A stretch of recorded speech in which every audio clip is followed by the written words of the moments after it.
Okay. Hi, everybody. So this is the introduction that we have been looking forward to about tarot or tarot, however you like to say it. And some of the things that I'm going to cover today are a little bit about the history, where it came from, and um, how we got it here. And I have just a smidge that I want to read out of a book. We're going to cover the structure of the deck. So, what are the cards, and what is that structure that makes it the 78 card tarot deck? We're going to talk a little bit about how to do spreads. I'm going to talk about how you get guidance and answering questions with those spreads.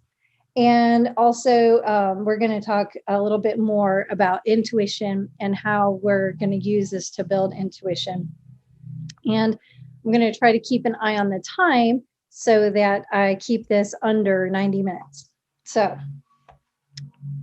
welcome. Hi, everybody. So if you have a question, you want to type it in the chat, or if you want to pop in and talk, you're welcome to do that. We are recording this, so whichever works best for you. I'm open to whatever. Really informal in the way that I run my online class. So whatever works for you guys is fine with me. And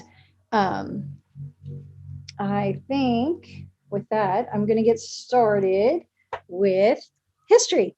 So a little bit about the history of tarot. Depending on which sources you look at, there's actually a lot of stories. There's a lot of stories about where tarot came from and how it got its start. So I'm just going to tell you little snippets of some of them, and then I'm going to read you. I found what's a really great, just a few paragraphs. It kind of gives you the whole history in just a few paragraphs, and I definitely couldn't word it any better than that. So I'll at least paraphrase it a little bit from there. But the gist is tarot cards have been around for a really long time in some form or fashion. One of the classes that I took when I got my certification as an angel card reader, they kept referring to it, the teachers in that class kept referring to it as parlor games.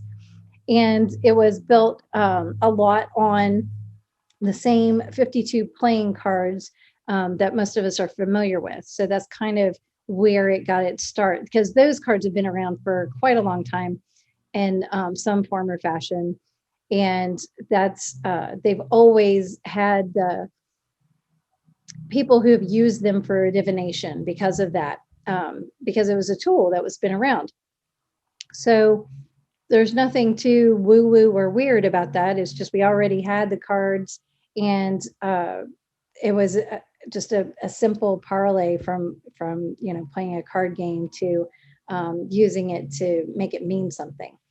So the structure, though, changed a few times, and because this is a 78 card deck, and that structure, which we're going to talk about here in a minute, has very specific structure and purpose to the way that it's laid out. All of it is built on archetypes. So those stories and myths that kind of give us a picture of humanity, different types of personalities, and even like how it fits into astrology or the Kabbalah. These are all different forms and facets to the history of tarot and how the cards all mean something. So there, all these different backgrounds are kind of interwoven within the history of tarot, and it has ties to all of it.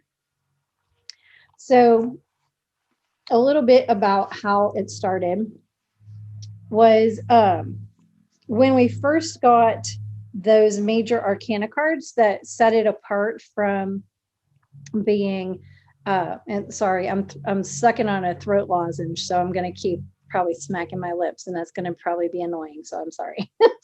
It's already annoying me. So the major Arcana cards came in to play in early Italy, that we know for sure. And they can be tied from there actually back to as early as like the 13th and 14th centuries in Europe. There's stories about it actually having been in some form or fashion in Egypt before that and being transferred over to Europe in around that time. But nobody's for sure with definite being able to definitely say this is exactly where or how it happened.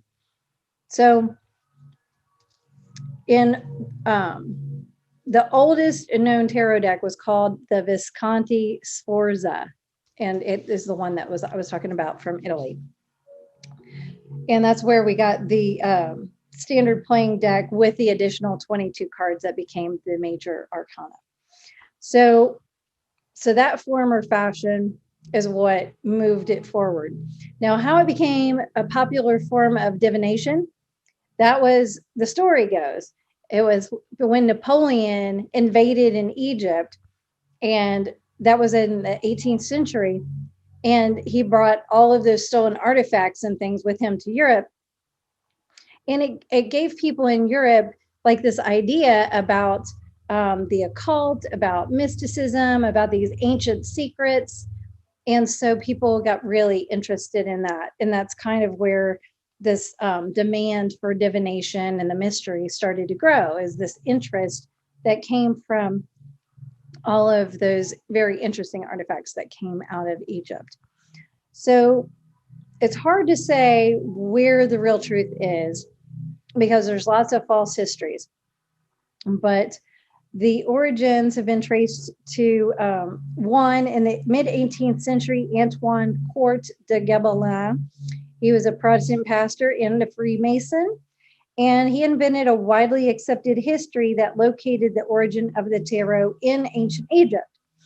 He also suggested the link between the Kabbalah, which is the traditional Jewish mysticism, and the tarot. The French occultist Eliphas Levi, he created an extensive system linking elements of the Kabbalah with the major and minor arcana. And he had the widely accepted claim that tarot's origins were also in Kabbalah. Then in 1887, the Hermetic Order of the Golden Dawn, which was an organization that was a mystery school and studied the occult. And you can read lots about Golden Dawn if you're interested.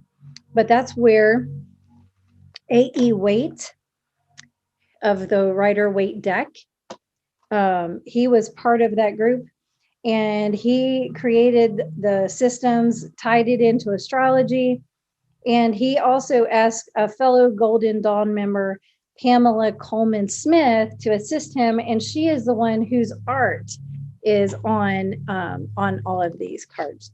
So this is her deck as far as what the artwork and everything looks like. And she was born in London in 1878. And she actually had American parents, but she grew up between the US and in England. So that's where the Rider-Waite Smith deck came from. And that's also kind of become the standard because of that. So it's this history that came from the Golden Dawn, and the people who studied in that in the late 1800s, who created the Rider-Waite deck, Rider-Waite Smith tarot deck that we're using as our basis. And pretty much every tarot deck that you can find nowadays has that same structure or very similar. It's all based off of that 78 cards and the archetypes of those 78 cards. So that's why we're studying this. Now, there are other things out there, and there's been times, as I've mentioned before in some of our other things, that these cards and some of their meanings, or some of the cards have shifted, like the 8 and 11 have been switched in some cards. But because this is the standard that most cards are based off of, the Rider-Waite-Smith deck is the one that I'll refer to the most. But just depending on which, because I even have a few tarot books that, you know, I give history and background and talk about what the cards mean and all of that. And even within those, they don't always agree with each other. So this is where your intuition has to come in, and also your like your own sense of what's right or wrong, and just listening to yourself. Because it's, if you're the one that's doing the reading, whether it's for yourself or if you're reading for somebody else, you're the one that has to interpret the cards that you pull. So as you're pulling the cards, as you're looking at the cards, even before you look something up to see what the book says, you're going to have a sense of you know, it's going to trigger something in you to be thinking about, to something that you are going to be considering. So that's the thing that is coming through. It's meant for you. It's your reading. So I'm always going to encourage you to listen to your intuition and what messages are coming through to you, more so than what the definitions are in the book. And I think you'll hear a lot of teachers say that, and actually a lot of the books say that as well. So I hope that's helpful. I want you to be empowered in your readings and in your working with the cards, because that's what's really important, is that it makes sense to you. You don't have, unless you're going to go on to study it and be a teacher of it and whatever else, you know, there's no reason for you to worry about whether you have the exact meaning for the exact thing, because that's not nearly as important as what feels right when you're doing an intuitive reading. So that's a little bit about the history of tarot cards. And, you know, oh, one thing I did want to say too, because I found this really interesting. It had come from about the history, because it was part of my teaching also from one of my previous teachers. And that was how the cards became like mystical and magical, because like I said, the original ones were based off of the 52 cards, and everybody had those. I mean, well, not everybody, right? Because still printing presses were few and far between, but even common people had access to playing cards somewhere along the way, quite often. But definitely if you had wealth of any kind, you would have playing cards. It's just like you would have access to other writing implements or whatever. So the thing about it being kind of scary or mystical, it comes from the fact that because playing cards were commonplace, when we moved to, you know, mystical pictures on the cards and labeling, you know, having the major arcana and the labeling and that sort of thing, there was kind of a, for lack of a better word, there was a dividing line that was kind of placed into people's minds by the people who wanted to be the fortune tellers and kind of set themselves apart. Because if everybody can read their own cards, then why would they pay a fortune teller to do that, right? Why would, if somebody wants to make a living at reading cards, but everybody knows that they can read cards on their own, then why would they pay for it? So there was this kind of weird dynamic that came into play.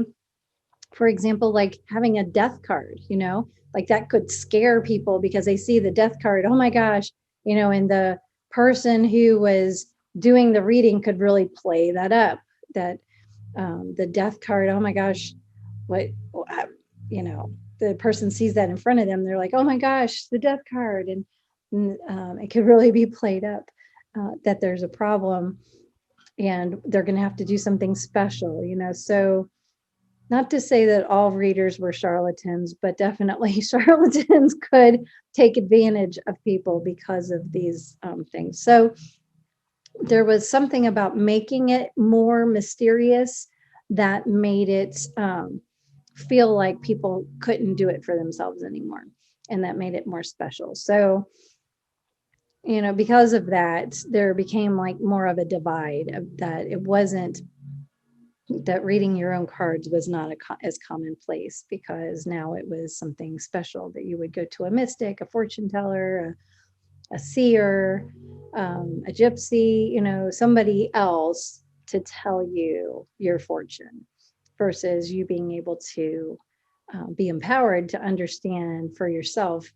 And that's what the whole purpose of our group is to know that each of us has the power to determine and define what the messages are about our life, because it is a coming from us. It's our higher self, and we're just tapping into our higher self. So I just wanted to throw that in there. That's kind of why part of that mystery still kind of lingers in people's minds about tarot being something mystical and maybe not accessible to everybody, but it truly is. And that's, just like anything else. When you don't know how to play an instrument, well, there's nothing mysterious about playing an instrument. It's just you have to learn it and practice it, right? So the same with our cards. Anything that is new to us, we have to learn and practice. So I hope that this information is helpful so that you feel more confident in your practice. So speaking of practice, tomorrow is the 1st of March. So if you haven't yet, then you'll want to be doing your spread for the beginning of March, just like we did in February. You can look back at the post that I did not too long ago, a couple weeks back, about doing the same spread for the month, our monthly spread. And or if you have questions about that, if you didn't feel confident doing it before, if you haven't done it yet for yourself, this is March, 3rd time's a charm. Maybe this time you'll get it done. But reach out to me if I can support you in doing that. Okay, so the next thing I want to talk about is the structure of the tarot deck and what that looks like. So, excuse me, where's my water? Okay, so the structure of the deck is the major and minor arcana, or arcana. I don't know. So the for the major arcana, you have 22 cards that basically takes the Fool. This is the Fool, and follows the Fool's journey through his path, whatever his path is. So I'm going to go through each card, at least briefly, just to kind of give you an idea of how that journey looks, and help you understand what that looks like. But whenever the major arcana cards come up in the reading, know that it's typically like an awakening, a major life event, some major shift or transformation that's coming in. So not nearly as mundane, so to speak. It's more like a higher spiritual aspect of your life, versus the 4 suits are more like the day-to-day. And I say mundane, not like in a bad way, but just like the every day-to-day kind of living, every day-to-day kind of actions, day-to-day habits, just how life is going, versus the major arcana is going to be something, some kind of big shifts or transformation or learning or growth in some area of life. Right. So the Fool is the first one. And I'm not sure, I'm guessing that it is reversed. So apologize for that. Now it's reversed and upside down, right? It's reversed and reversed. I didn't mean this is reversed if it comes out this way in when you're doing a deck. And when you're doing a reading, right? We've talked about reversed cards and non-reversed cards, right? Because if the card's upside down, it has a different meaning when it comes out than when it's right side up. I'm just saying that because the camera reverses the picture, that it might be reversed, and I think that it is based on my little preview up there. So I know some cameras change it back automatically, but my Zoom, I think, is set for this. I don't know if there's some way to change it. So I apologize, but this is the Fool card, sometimes also called the Jester. And the Fool card is the beginning of the journey. So what that means is it could be like something's just brand new, just like having a beginner's mindset. It can also even be like the innocence of child, like your inner child coming out, or it's like you're clueless and happy. This is what the Fool is all about. And it's related to the element air, and the astrology ties it to Uranus. And you'll notice that it is number 0. So number 0 is where it starts. As we go through this year, we're going to come back to each of the cards, talk a little bit more like about the symbolism, and zero in on some specific things. Today, it's just all about giving you the structure, and I'm just going to go through these a little quickly today just to give you an idea. So the Fool is the beginning of the journey. Magician is now we've started, and we start to create, right? It's the beginning of creativity, manifestation, and ability, and it's tied to Mercury, and the numerology is number 1, right?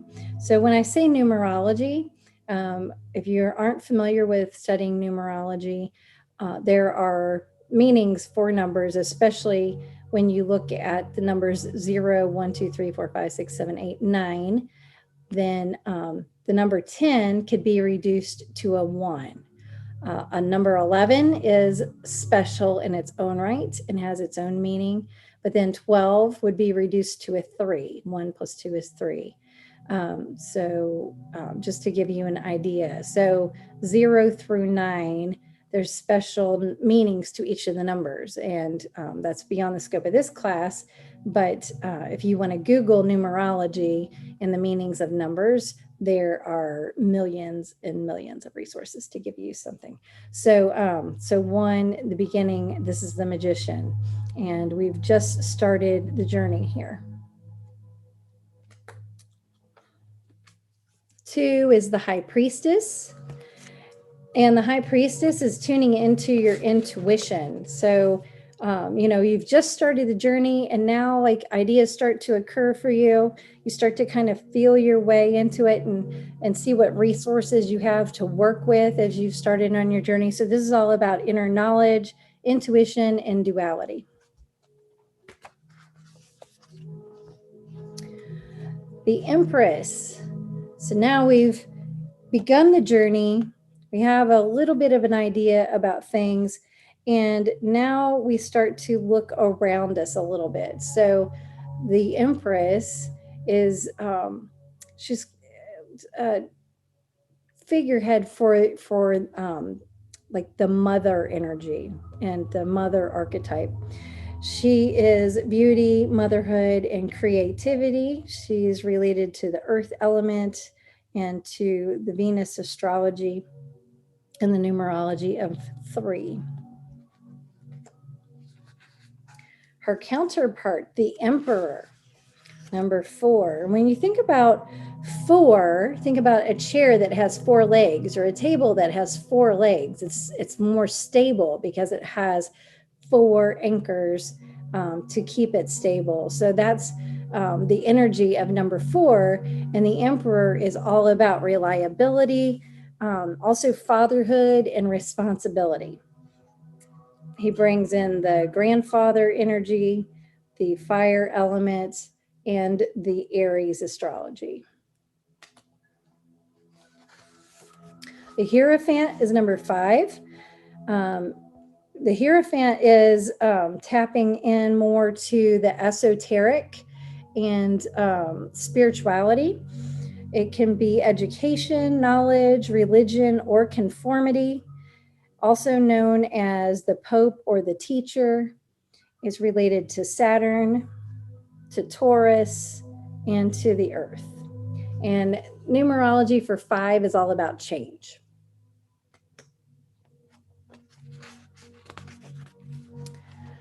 Six is the Lovers. This is about love and marriage, connection, fulfillment, love, and choice. This is the Gemini card, and it's related to the air element. And you can even see the symbolism in the center. See, there's the air between the two. So, we went from seeking the knowledge with the Hierophant to now we want connection with someone else to be our partner, right, in our journey. So our journey, we've gone from starting out to creating to beginning to get our intuition, and then looking to get more into our responsibility. And now we want someone to share the journey with us.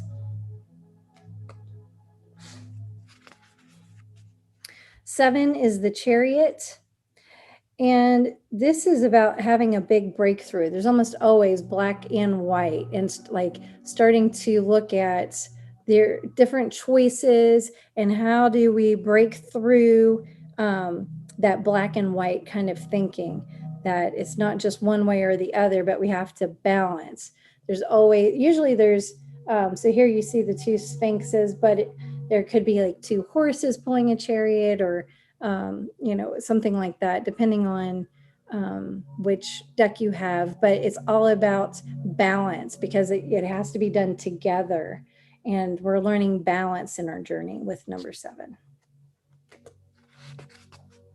Number 8, now this is, again, in some decks, the Strength card is number 11. But in the traditional, then 8 is the Strength card, and it usually has the lion. It's related to the astrology for Leo because of that, but it's all about strength and fortitude, power, perseverance, and even lust. It's all about desire, passion, and seeing things through.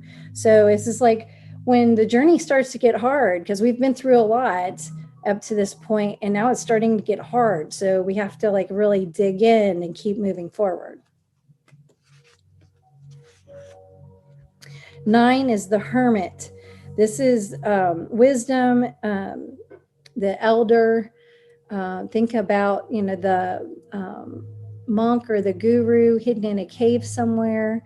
He's all alone, a spiritual seeker and teacher. And this is that inner wisdom coming from a place of higher, tapping into a higher knowledge. And it's related to Virgo and the earth element. And numerology for number 9, which is the culmination of all of the numbers before, and completing the journey and understanding that comes with that. This can also be about retreat, being sequestered and being in that deep knowledge and understanding, meditation for yourself. Seeking. It's all about seeking.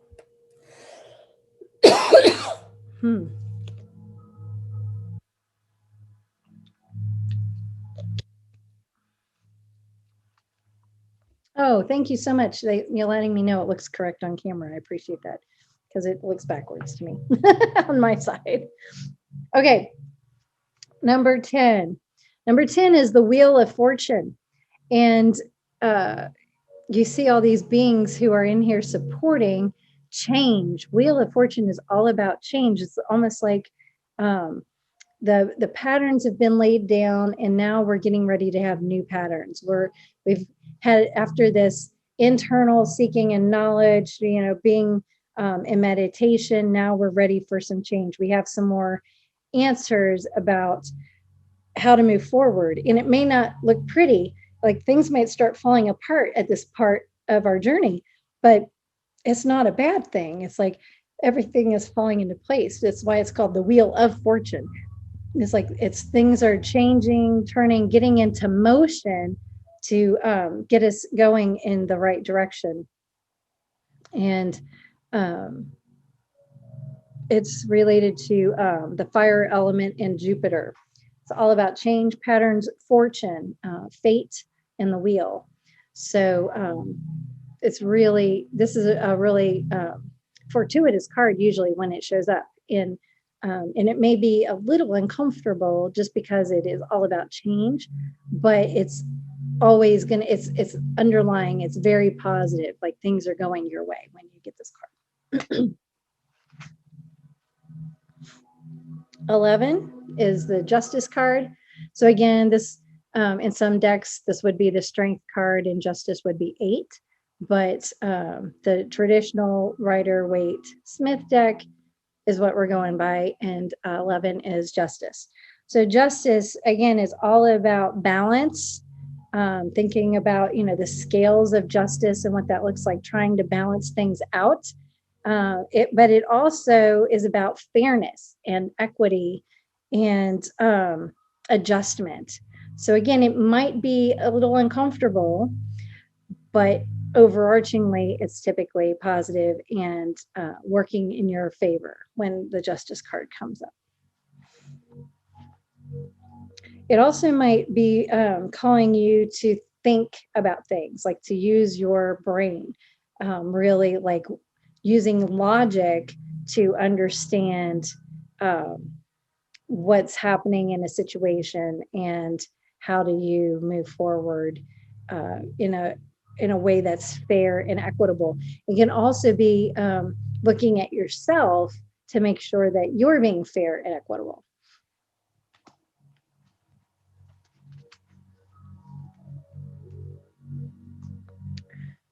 The next one is number 12, the Hanged Man. The Hanged Man usually means you need a new perspective. Try to look at things from a different viewpoint. Maybe it's time to wait for a little bit, like have some patience, look at things in a different light. It could also mean trust, just trust that things are being worked out behind the scenes. This is with the water element and Neptune, and it can also be tied to self-sacrifice. So it's not, this might indicate a challenge, but again, depends on how you need to interpret it. So the overarchingly, the idea that works for me around this is, do I have the perspective that I need? Or do I need to try to look at things from a different angle? So it can be really helpful in that, like, I might be going through a challenge, but the Hanged Man tells me that maybe it's not as big of a challenge as I'm making it out to be. 13 is the Death card. So again, death doesn't always mean death. And this card can look scary to some people, right? Because it's got the skeleton coming for you on a horseback, right? So it could literally mean death, but it almost never does. It's much more about letting go, releasing, grieving, and getting ready for allowing something new to come in. So the Death card is all about transformation, endings, and rebirth. It's related to the water element, and Scorpio is the astrology that's tied to this card.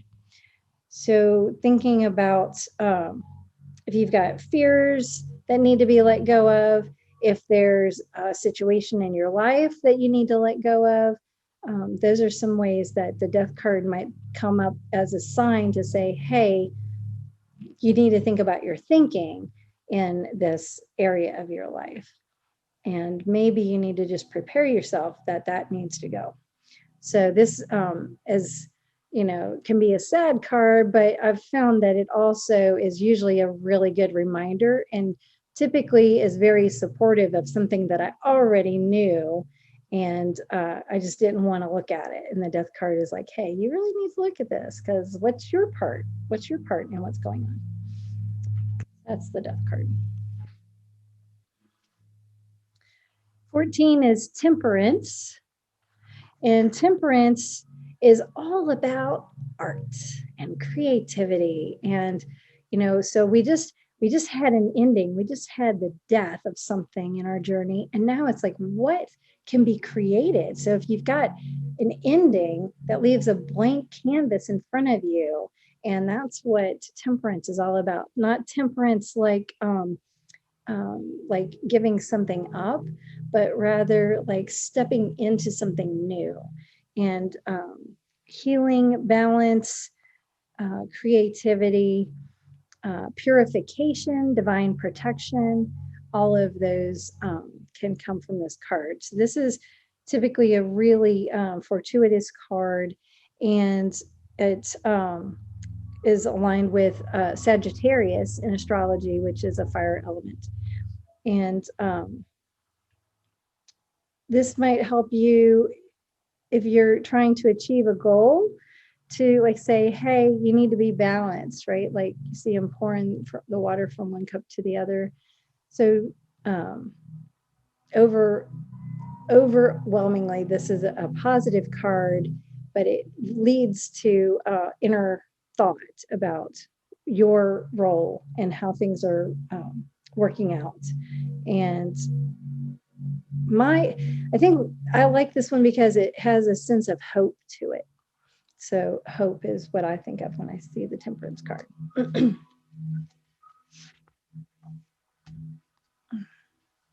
The devil. So again, another scary looking card. Like, look at this guy and look at these people chained, and it can look really scary to somebody. But the devil card is all about temptation, oppression. It can also even mean like that some play is needed, right? Because it's like really serious. It's like, are you taking things too seriously? Are you holding yourself back from things? This usually means that you need to look at what's got you tied down, or in the end, is it you, right? Like, are you not open to something, or you've maybe even that you might be cruel about something, or something feels cruel. So yeah, this can be a challenge card for sure, but I've found it's not that it's scary. It's just saying that we need to face our fears, and we need to look at our shadow side, because typically there's something that we're doing that we're not aware that we're doing. So this is usually a sign that, like, to really look at yourself in a new way and see, how are you contributing to the problem? And maybe you don't even know that you're contributing to the problem.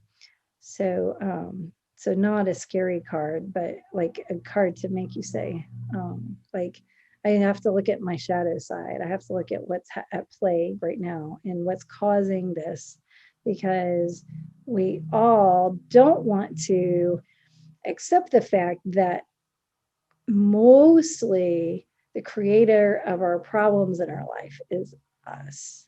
Mostly we want to think that it's things outside of us that cause our problems, but really we cause most of our problems in our life. So this is a card that points to that.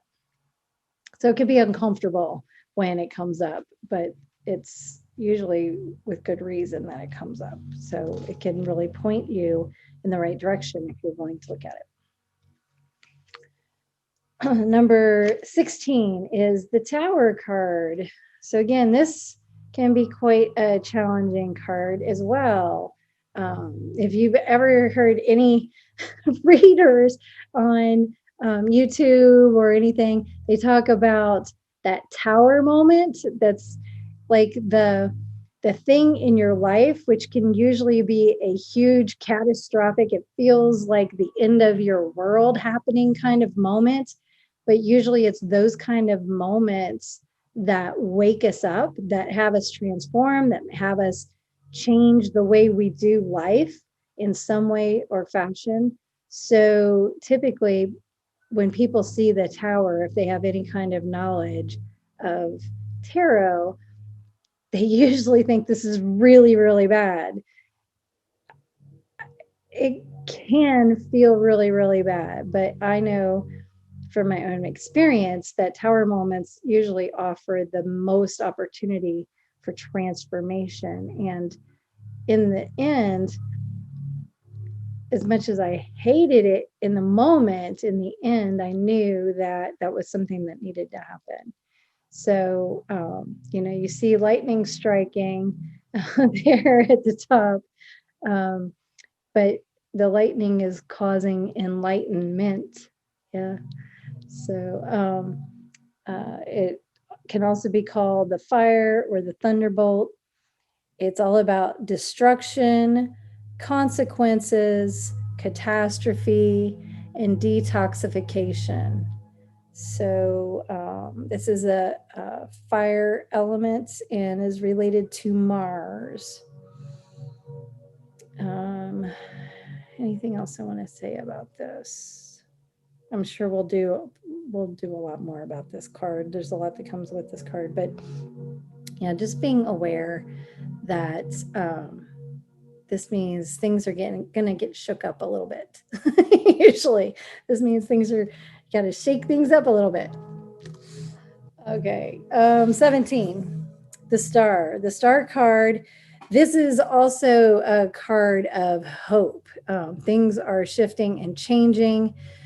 Out of that tower moment that was so challenging, now we've come out on the other side, and we've got some guiding vision, we're getting some healing, and we're getting ready to move forward in some new way. And this can be a very comforting card about purification and healing. See the water, there's so much water here.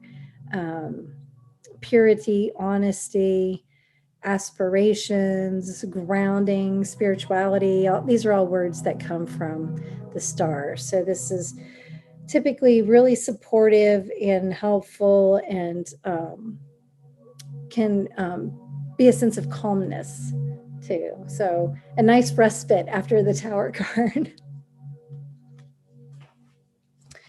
The moon is next. It's number 18. And the moon, think about, we're sleeping. It could be dreams and illusions. It's like things aren't always what they seem. It's the reflection that's coming from the moon. Things are a little dark, but there's a little bit of light on it, right? So trying to understand what is the illusion. Things there's something that's hidden or not fully in the light, and trying to see what it is. So if you have plans, it's like, well, maybe there's a slightly better way of doing things than you have planned so far. So maybe just take another look at things, see what else could come through. This is related to the water element and to Pisces. And this can also mean, so it can be a little bit of a challenge, like it could be crisis even, but it also could be like follow your instinct, like your inner knowing. What's hidden is maybe available to you, but you just haven't noticed it yet. So it's not necessarily very challenging. It's not like the Tower card or anything, but it's like, yeah, there might be just something else that needs to be looked at here. So a little bit of a challenge. As opposed to number 19, the most positive card in the entire deck, the Sun. Look how happy we've made it. We're feeling like we've made it. Like we've been on all these ups and downs on this journey so far, and now here we are at the Sun. Like, this is so awesome. Like, yay! We are here. It's so joyful. It's so happy. And also you see the child, right? So it can be joy, success, children, health. It's all related to the sun and the fire element, but happiness, in a sense, just like super positive. If you asked a yes or no question, like, should I get a new car? And this is the card that came out, this would be like a definite yes, like you're ready for a new car, if that makes sense. So that's the sun is just really, really positive, positive card. Super awesome. Love it. We love it when the sun comes out, don't we? All right. Excuse me. Number 20 is judgment. Excuse me. All right. So the judgment card, this is about you see that, I mean, so it's like people coming out of the ground, right? Like the dead are rising and being called for judgment day. So that could be a little bit like it's like um what's the word I'm looking for? It's a resurrection, right? Like being reborn, starting things new.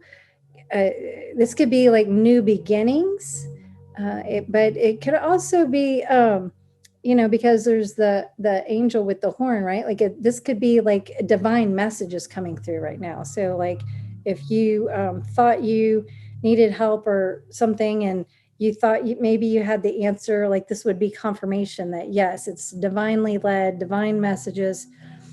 This can also be to a higher calling, like you're being called to take on something bigger, better, more in alignment with your higher self. Like you're being called to a higher calling in your life.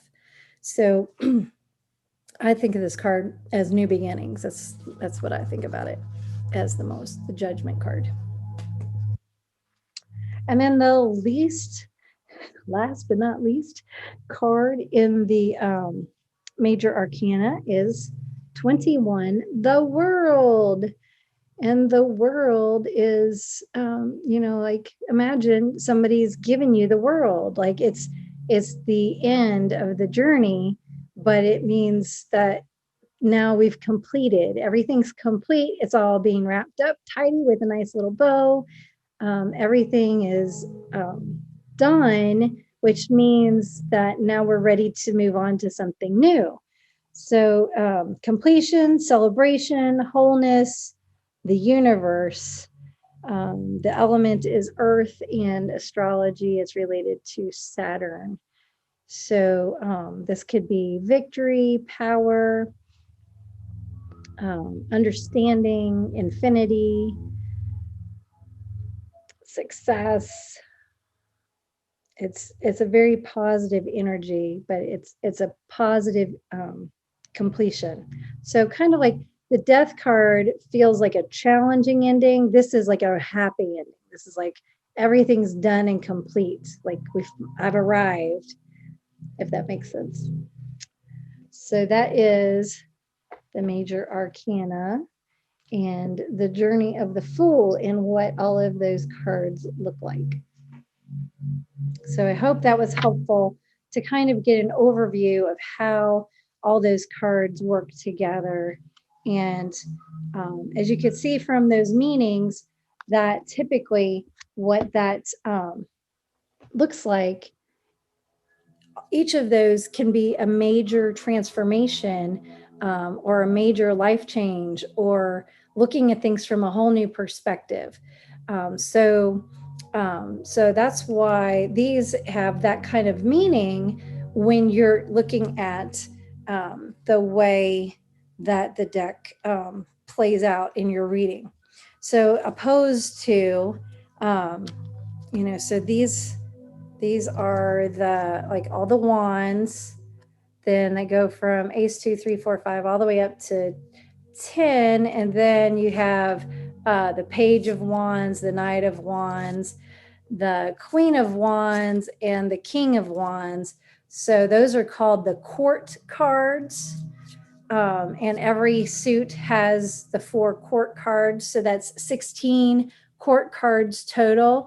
I don't know. I know some of you are HR people, but even if you're not, you've probably had to take some kind of personality assessment or something. So like the Myers-Briggs assessments, for example, will take, when you take that personality test, it puts you into one of 16 categories. So if you like, I'm an ENFJ, some people are an INFJ or whatever your 4 letters are, but they're basically kind of connected to the same thing with the court cards. So when you have court cards show up in a reading, whether it's the page, the knight, the queen, or the king of any of the 4 suits, there is the, just like we were saying earlier, the numerology, like 0, the 1 through 10 of these cards can relate to the numerology, along with the characteristics of whatever the suit is, which I've talked about it in another video. The wands, for example, is fire and a bunch of other stuff. But so these would be the 4 court cards that are related to the fire element, which is about passion and taking action, and might even kind of be a temper, or so the point being that these cards, if they come up in a reading, might actually represent a person in your life or characteristics that you need to take on for yourself versus whatever other meaning that is attributed to them. And, we'll go over all of those when we do that later. But the point being is that you're always going to see, when you look up a court card, page, knight, queen, or king, you're going to see a list of characteristics, like personality characteristics. And so that is a description of what the person who's showing up in your reading. So it could be a person that the card represents instead of a situation or some other knowledge that you need to know, unlike the other cards. So just so you know, court cards can represent specific people in your life. Like, you might read the description and say, well, gosh, that sounds just like my boyfriend, or gosh, that sounds just like my mother. So it could be a representation of a person instead of the other definition. So just so you know, it might be, that's what those cards can mean. So there's the wands, the cups, again, 1 through 10, plus the 4 court cards, the swords.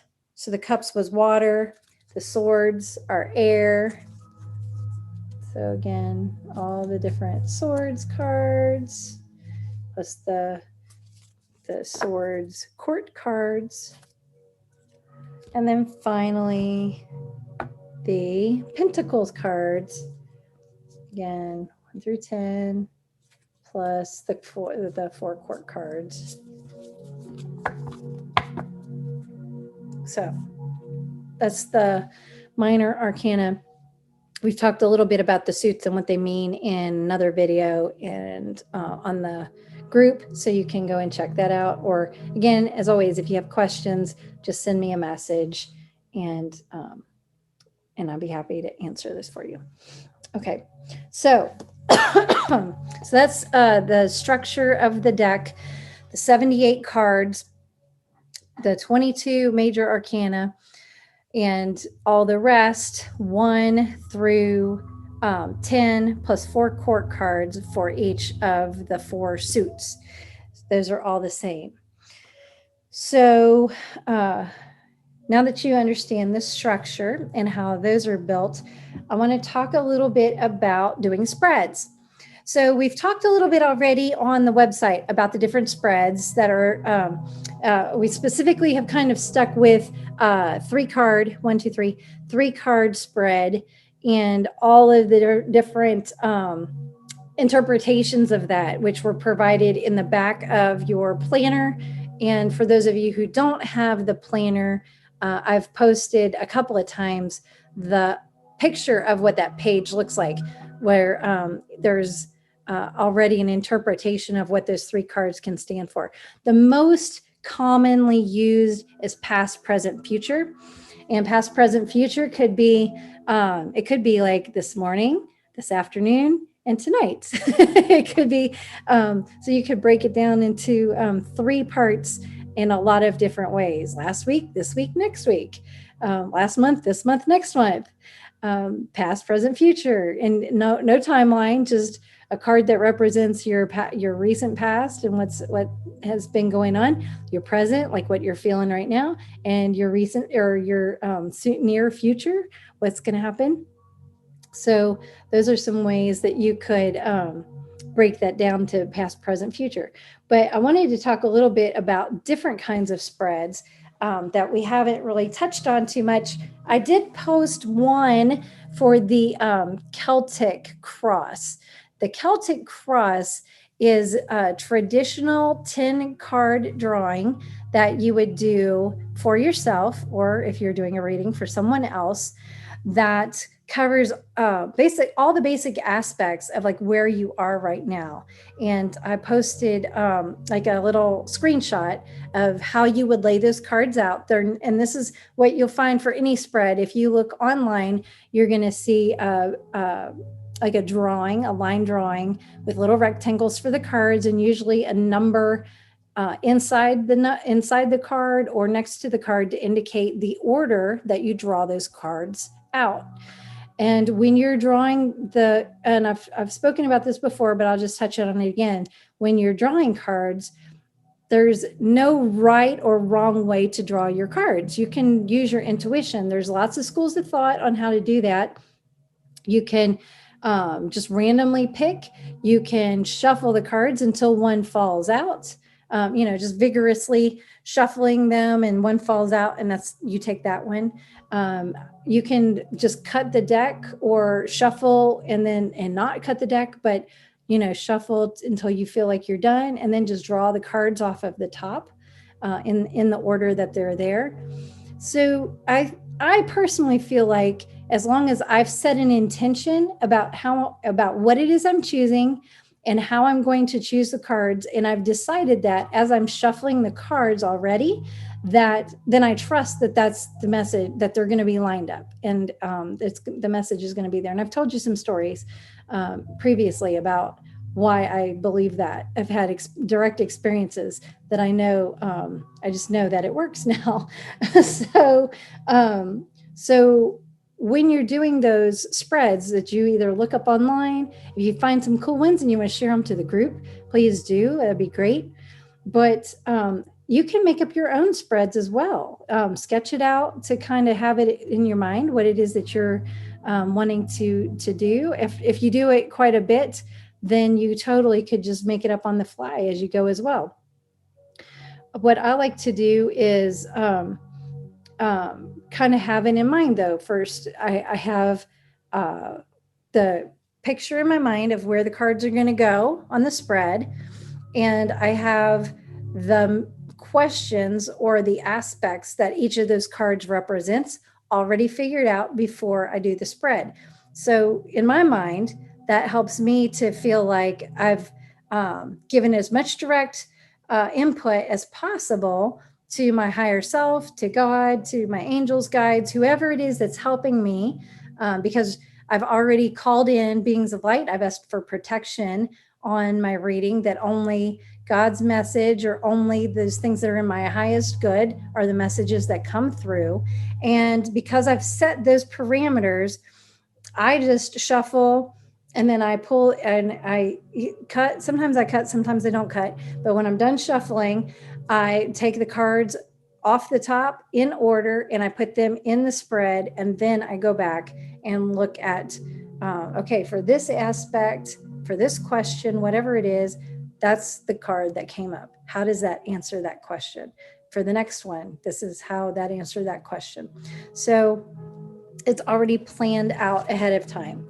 So I'm going to share some of these on, I've got some fun ones in a book here, and I'm going to share them every once in a while. I'm not going to share them all at once, but I am going to post some pictures of them in the group, so you can try it out for yourself about what it looks like.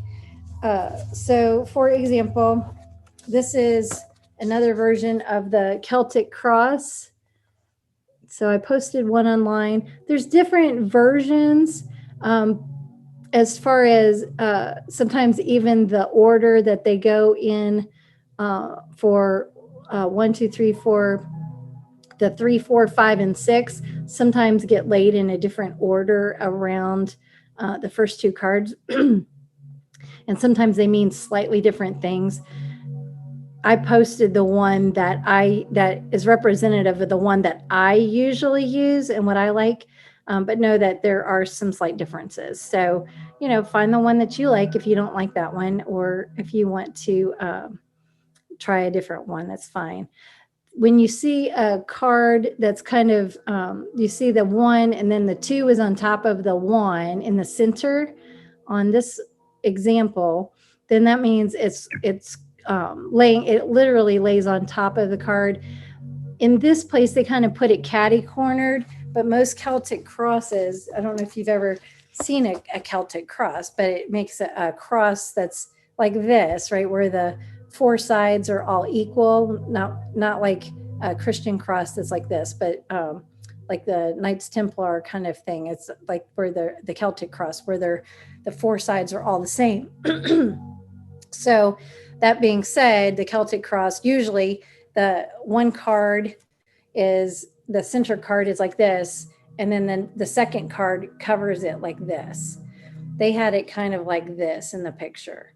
But it's the same difference is there's a card and then there's a card crossing the card, or covering the card. So in the spread, that's just meaning that those two cards, there's a relationship in those cards. So, so for example, in this Celtic cross that I just showed you, position 1 was all about the current state, the person who the reading is for, like what's going on with them right now. And the card that crosses it, the number 2 card, is about tensions, obstacles, or other energies. So it's related. It's like, here's the current situation. The second card is, and here's a little bit more about that situation, right? So they're related in some way. The third card, like in this particular one, the one that I showed you, is on top. I don't like that. I like the third card being on the bottom, and that's the way it is on the one that I posted in the group.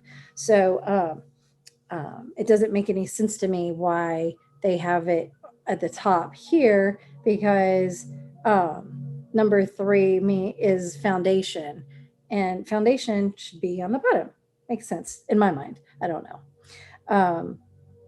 4 is past influences.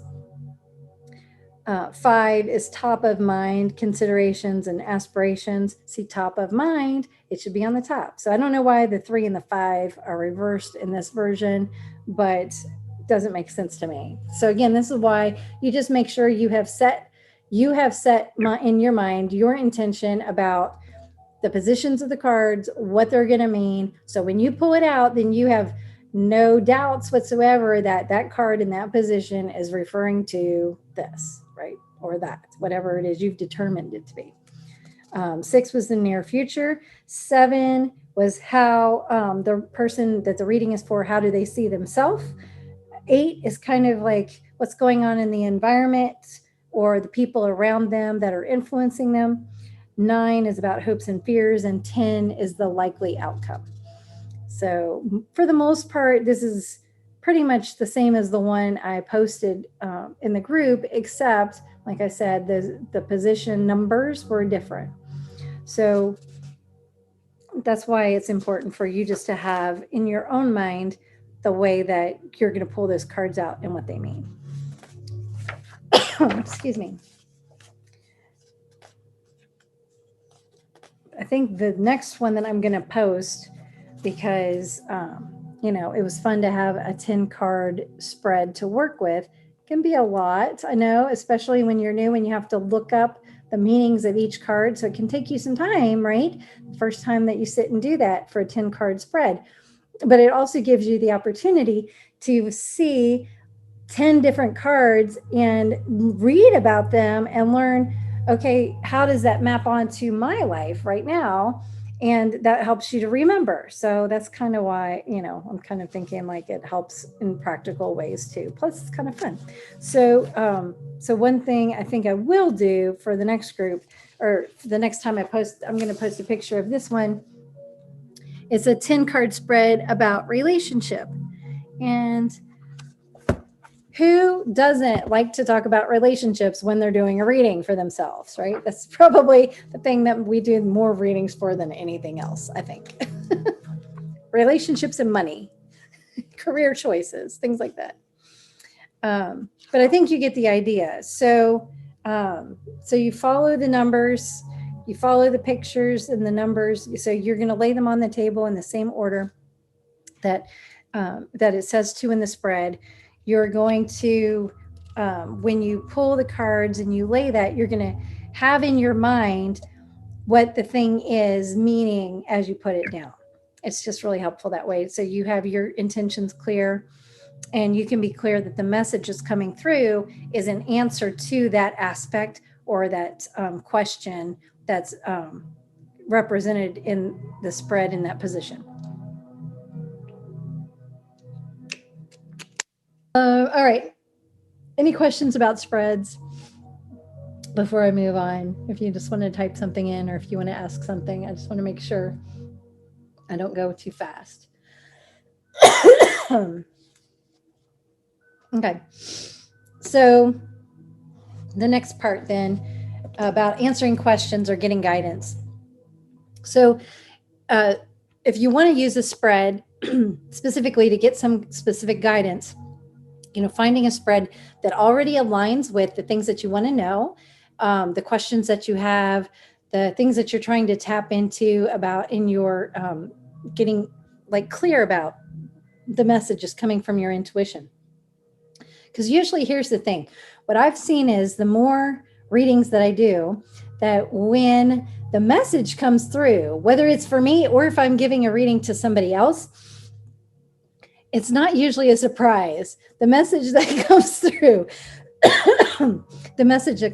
is not usually a surprise. It's like, yeah, that's what I thought, or yeah, that's what I knew. But for some reason, our brains like to have this confirmation from some other source that seems completely random, right? Because it was from the luck of a draw from 78 cards that's the card that came out for that question, right? It's like, that's the thing that usually has our brain say, yeah, I thought I knew that. I just didn't really want to admit it usually, or I didn't want to think about it that way, or yeah, it's kind of challenging to think about it that way, and I didn't really want to have to deal with it. So the cards just pointing out that, yes, I really do need to deal with it, or yeah, I do need to take the action that I was reluctant to have to take. So getting guidance with the cards, you can do that through an elaborate spread, and sometimes our brains really like that. I know that, especially when I was starting out, the more cards that I pulled, the better I felt. And I might do the reading with 3 different spreads, asking the same questions, just because I wanted to see if I could get an answer that I liked better. And and what I found is that, typically speaking, is that I just kept getting a different perspective on the same answer, right? Like we get more clarification, and sometimes, quite often actually, when it was a time like that, the same card would come out. Like I would totally shuffle the deck. I would get a whole nother deck out, and the same freaking card would come out. The same freaking card, even from one deck to another, the same freaking card would come out. And I'm like, okay, I can't ignore it. I can't ignore the messages coming through, because the divine spirit has given me the exact same card from 2 different decks 3 times or 5 times or whatever that is. So to get your questions answered, when you ask your questions, being clear about it while you're shuffling. What is the thing that you want guidance on? What is the thing that you want to know about while you're shuffling the cards? Then that's having that in mind so that you get clarity when the answer comes out. And maybe that simply one card, just like I was saying earlier, asking a question, should I get a new car? The sun card comes out. Well, that looks pretty good. Like it looks really good that maybe it's time to go ahead and get a new car. Maybe it's the perfect time to go get a new car. But maybe, maybe it's going to be your interpretation too, right? Because I could also see where if I got the death card, that could be, like maybe I really like the car that I had and I'm really attached to it, but maybe it's time for me to get a new card. And the death card is the one that's going to come through and say, it's time to let go. It's time to move on from that situation and to start to look for something new. And so even though it could be the exact same message, but you see it's a different flavor of it. So this is, again, why your intuition is going to be so important. How does it feel? And does it line up with, like I said, those things, those thoughts that you've already been having? Does it line up with that? Because it's almost always, you're going to have some kind of thought like, yeah, I kind of thought I already knew that. And I just didn't want to admit it to myself.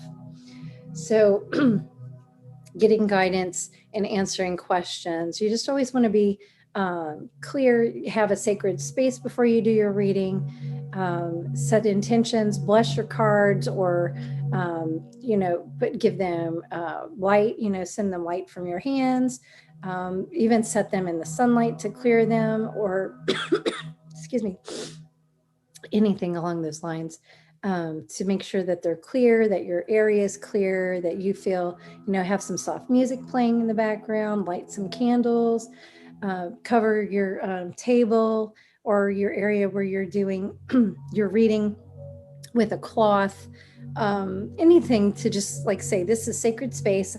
I'm taking sacred time right now to really tap into my higher self and to hear the messages of the divine and when I and the answers to my questions.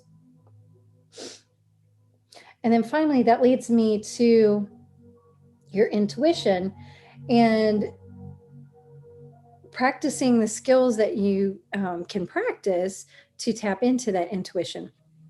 So we've talked about this a little bit before, so I want to reiterate some of them, and maybe I haven't said all of these. So your intuition is more important in these readings than the definition in the book. And sometimes, especially if you're new to doing readings or you're new to tarot, that can feel uncomfortable because you feel like, well, I don't know anything. I don't know what the answers are, but it's learning to trust yourself through practice, and listening to that inner voice is part of the practice.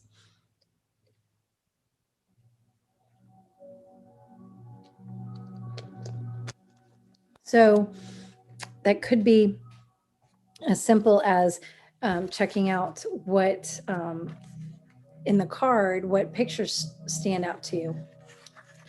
Or it could be in reading in the meaning of the card, what stands out for you in the definition. Because usually there's lots of words or lots of meanings behind the card.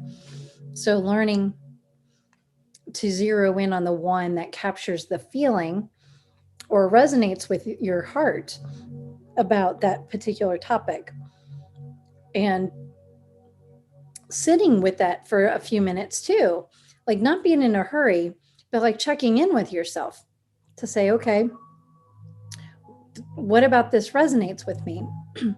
And why does it resonate? It could also be you're totally challenged. Like maybe you don't want to look at it so much that you're like, no, this doesn't apply to me. And if you think that's the case, try to sit with it a little bit longer and see if there's something that maybe you're missing. Be willing to question yourself, right? Like question your initial, not questioning your knowingness, but questioning your logic about situations, questioning your thoughts about situations, questioning even like, is this a habit? Has this happened in another time? Like, is this a pattern in my life? Am I willing to look at the pattern? And is there some way that maybe this pattern is no longer serving me and I'm being called to do things in a different way this time than I would have in the past? And this can be challenging questions. When it comes down to it, reading for ourselves, especially if it's something that we are really attached to, like if you're in a marriage and you don't want that marriage to end, and there are signs that maybe the marriage needs to end, you may not be able to be objective enough to do a reading for yourself and listen to what your intuition's saying because you have so many thoughts about what it means to end the marriage. That's just one example. I mean, it could be anything really. It could be any significant relationship.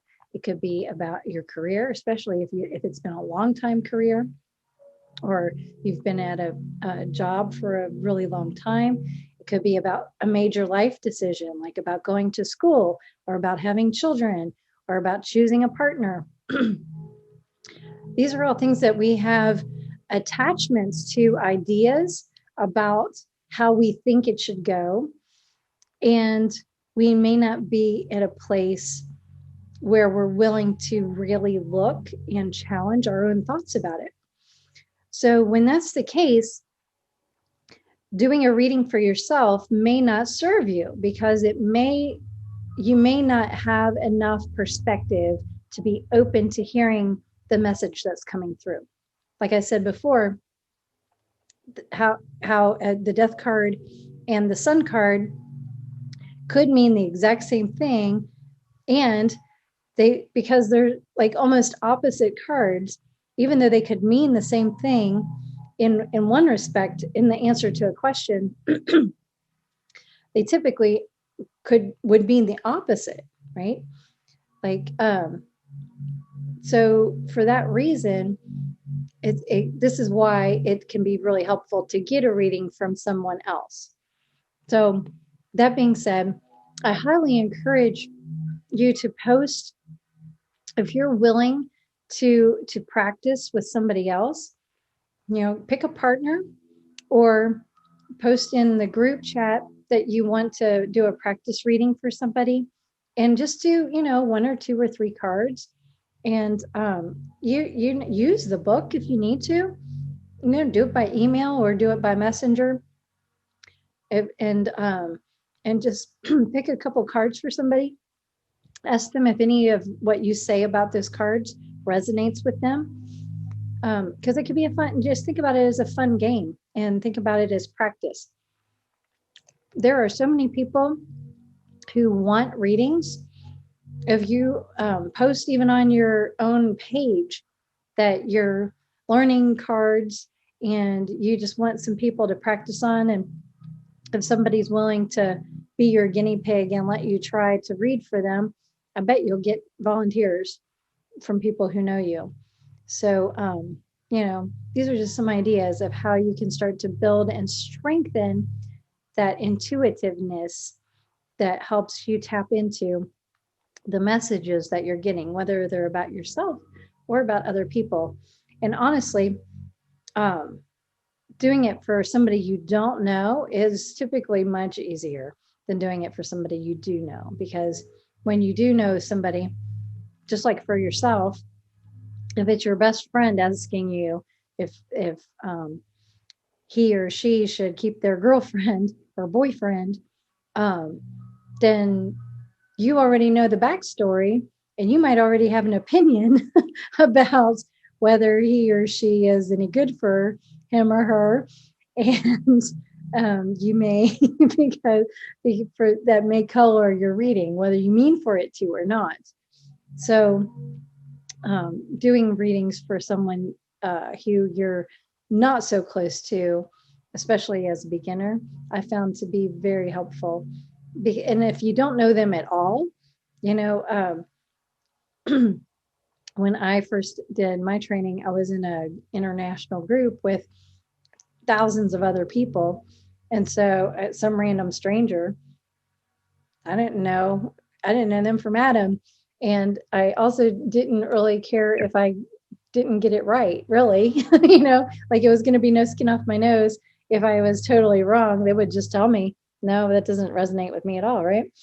But I found that really helpful, actually, to get that to get that kind of context, and be able to have space with no attachment to the outcome. It made it a lot easier to just tap into, if I had a thought about a card, if I had a feeling about a card, if something in the picture resonated with me, and just starting to listen to that a little bit more. So that's all that I have for you today. If you don't already, you might want to just start to look at some readers on YouTube, just to see how people do that. Like, what does it look like? Like you could look up whatever your sign is.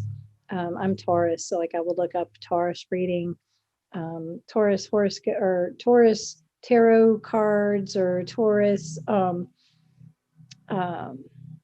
weekly tarot reading, or something like that.